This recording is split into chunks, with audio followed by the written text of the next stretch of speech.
Do you ever see people with curly hair and think, wow, my hair could never look like that? Or, wow, their hair is so beautiful, mine's just frizzy.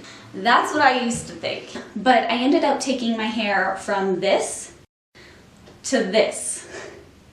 What could loving your natural hair do for you? Would you save time every morning from straightening?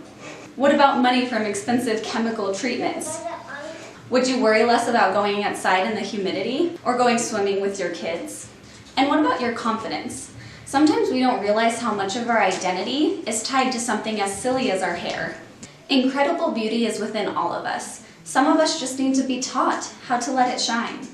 If any of the things that I have mentioned resonates with you, then you have come to the right place. This year I am starting a series called Natural Hair Care, where I am going to walk you through the entirety of caring for your natural hair, simply and thoroughly. From one normal wife, mother, and young woman who has personally experienced the power of embracing my inner beauty, I really encourage you to make the decision to relearn how to care for your hair. I promise it will be the best New Year's resolution you ever make. This series will teach you so much more than about hair. It will really give you the confidence to be the woman or man that you were meant to be. Are you ready?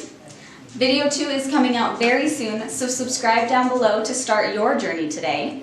And I will see you all very soon. Adios!